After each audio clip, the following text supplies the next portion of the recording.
জাতির সত্যিকার নবজন্ম হবে। এটা শুধু নির্বাচন না, এটা নবজন্ম। এই যে এত ত্যাগ, এত রক্ত, এত আত্মাহুতি, এগুলো সার্থক হবে যদি আমরা ওই নবজন্মটা লাভ করতে পারি। আমার মাঝখানে একটু মনে পড়ছিল আলাদিনের প্রদীপের কথা। আলাদিনের প্রদীপে ঘষা দিলে একটা দৈত্য বেরিয়ে আসে।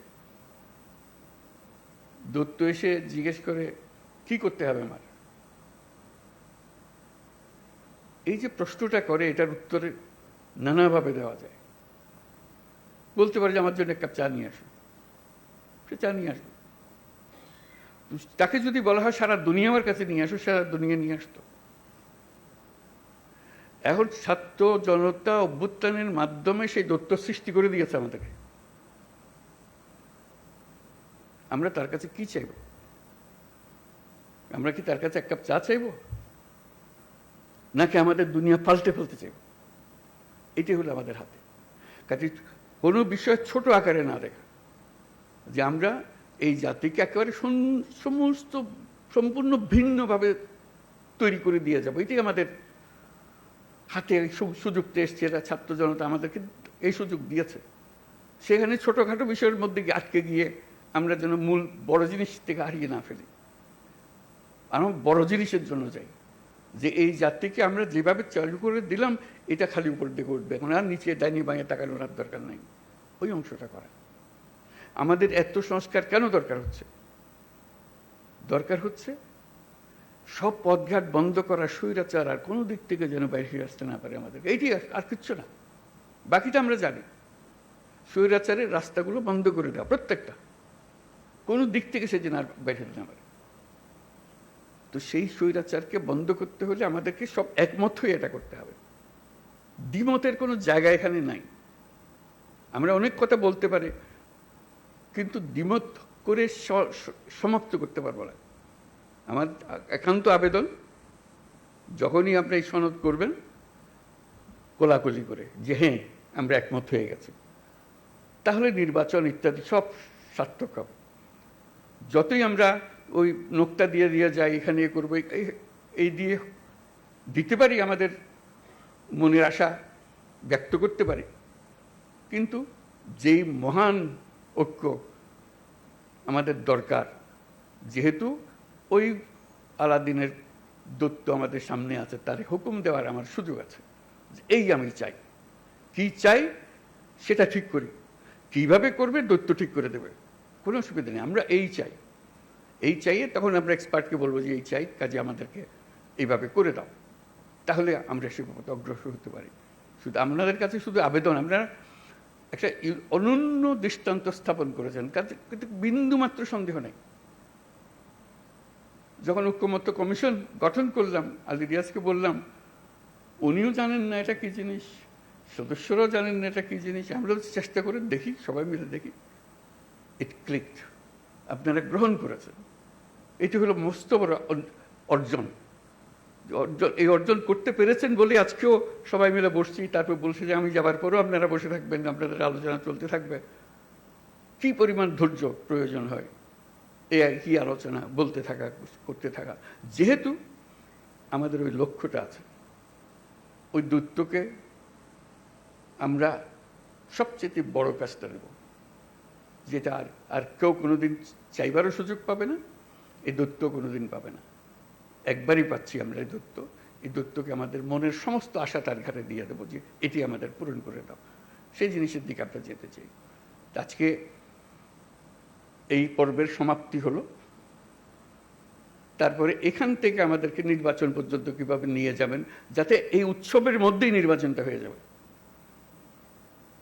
ভেতরে কোনো রকমের দুশ্চিন্তা রেখে যেন আমাদেরকে নির্বাচনে ঢুকতে না হয়। আমরা উৎসব এখান থেকে সৃষ্টি হবে, এই উৎসব নিয়েই নির্বাচন হবে, এবং নির্বাচন ফেব্রুয়ারির প্রথমার্ধেই হবে। এটা পরিষ্কার করে ভালো। আর বাকিগুলো হলো ডিটেলস। এইটি হলো পথ। আমরা হাইওয়ে বানিয়ে ফেলেছি, এই পথেই আমরা যাব। পথ ঠিক আছে, তারপরে এখন এখান থেকে কোথায় সাইনবোর্ড কী দিতে হবে সেগুলো পরের কথা। আমাদের যাত্রাপথ, আমাদের গন্তব্য পরিষ্কার। এটা পরিষ্কার করে। এটা আমার আবেদন। ডিটেলসের ব্যাপারে আপনারা জানেন কি আছে, কি করতে হবে। স্বনির্বন্ধ আবেদন, এটা শুধু আমার একার আবেদন না, সারা দেশবাসীর আবেদন। সবাই চায়, সবাই এটার থেকে মুক্ত হতে চায়। যেই সব জিনিস হয়ে গেছে তার থেকে মুক্ত হতে চায়। সমস্ত পথঘাট বন্ধ করতে চায়, যাতে কোনো জায়গা দিয়ে কেউ কোনো দিক ঢুকতে না পারে, প্রবেশ করার কোনো সুযোগ না পায়।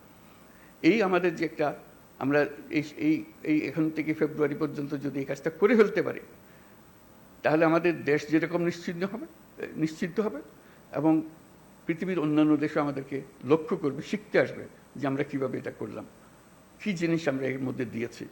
আমরা হয়তো এখনো হয়তো আমরা সবাই বুঝতেছি না এই ঐক্যমত্য কমিশন আমাদেরকে কি দিয়েছে, কি পেয়েছি। 1 বছর পরে যখন এদিকে ফিরিয়ে দেখবেন তখন বুঝতে পারবেন কি মহাকাণ্ড আপনারা করেছেন। 2 বছর 10 বছর পরে যখন অন্যরা দেখবে, তারা অবাক বিস্ময়ে তাকাবে কি কাণ্ডটা আপনারা করেছেন। কাছে এটা যেন নিখুঁত হয়, নির্দোষ হয়, যে এমনভাবে আমরা করব যে এটার থেকে একটা নতুন জাতির জন্মগ্রহণ করলো। আপনারা জন্মগ্রহণের এই সূতিকাগারটা তৈরি করে দিলেন, এখন সে তরতর করে এগিয়ে যেতে থাকবে। সেই আবেদন আপনাদের কাছে। এই পর্যন্ত যেটুকু করেছেন, এটা ইতিহাসের একটা স্মরণীয় অধ্যায় রচনা করেছেন, সেই অধ্যায় থাকলো। এটাকে একেবারে নিখুঁত করার জন্য যে কয়টা বা দিন বাকি আছে নির্বাচন পর্যন্ত, যাতে করে কোনো রকমের মনের মধ্যে কষ্ট না নিয়ে, কোনো রকমের মনের মধ্যে খুঁতখুঁতি না নিয়ে নির্বাচন করতে পারি, যে হ্যাঁ আমরা জানি আমি কি অর্জন করতে চাচ্ছি, আমরা কি অর্জন পরিষ্কার আমাদের সামনে, আমরা সবাই মিলে করছি। আমরা কিছু বোঝাপড়া করেছি, এটা দেশের জন্য করেছি, জাতির জন্য করেছি। এটাই একমাত্র সুযোগ। আর এই সুযোগ আর জীবনে আসবে না। ওই আলাদিনের সেই দৈত্য আর ফিরে আসবে না। একবারই সে একবার জিজ্ঞেস করবে, আর জিজ্ঞাসা করবে না, আর আমরা সুযোগও পাবো না। কাজেই এইবারই যেন আমরা সেটা সমাপ্ত করতে পারি। আপনাদের সবাইকে অশেষ ধন্যবাদ। আর বিশেষ করে ঐক্যমত্য কমিশনের যারা সদস্য, যারা দিনরাত পরিশ্রম করেছেন, তাদেরকে ধন্যবাদ। এবং প্রফেসর আলী রিয়াজকে ধন্যবাদ। কত ধৈর্য সহকারে উনি করে গেছেন। এটা এত পরিশ্রম করে এটা করবেন, এটা আমার মনে আসে নাই তখন যখন আমি আলাপ করলাম। এখন দেখছি ওনার যে কন্ট্রিবিউশন আপনাদের সবার সঙ্গে এই দিনের পর দিন আলাপ করে একটা রাস্তা বার করার জন্য, সেটা যেন আমরা সফল হই, সবাই মিলে সফল হই। সবাই মিলে পরিশ্রম করেছেন আপনারা। কাজে এটার জন্য আমরা এটা ব্যর্থ হবার কোনো সুযোগ নেই আমাদের কাছে। আমি সে কথাটাই জোর দেওয়ার জন্যই বারে বারে বলছি, এই একমাত্র সুযোগ, এবং আমাদেরকে এটা গ্রহণ করতেই হবে। এটার থেকে বিচ্যুত হওয়ার উপায় নেই। সমঝোতা বলেন, ঐক্য বলেন, যাই বলেন, যখন নির্বাচনে যাব একমত হয়ে সবাই যাব। এর মধ্যে কোনো দ্বিমত আর আমরা রাখবো না। এই একমাত্র আমাদের জীবনের অভিজ্ঞতা, এটাই হবে। একটাই অভিজ্ঞতা পাবো। এই জিনিসটা আমরা করতে পেরেছি, সুন্দরভাবে করতে পেরেছি। আপনাদের সবাইকে অশেষ ধন্যবাদ। এবং এটা সফলভাবে আমরা সমাপ্ত করি। নির্বাচনের সমাপ্ত করে আমরা উৎসব করব যে আমরা করে ফেলতে পারি। এই অংশ এটাই চলতে নির্বাচনে চলে যাবে। নির্বাচনে এটা প্রতিফলিত হবে যে আজ আমরা এগুলো আলাপ করতে চেয়েছি। আপনাদের সবার সাফল্য হোক কামনা করছি, এবং দেশের মঙ্গল হোক। যে সমস্ত ভয়ঙ্কর কথাবার্তা আমরা শুনি, সেই ভয়ঙ্কর কথাবার্তা যেন বাস্তবে আমাদেরকে দেখতে না হয়। আমরা সুন্দরভাবে নির্বাচন করে নতুন যাত্রা আমরা শুরু করব জাতি হিসেবে। এটা মহা উৎসবে আমরা যাত্রা শুরু করব। সবাইকে ধন্যবাদ।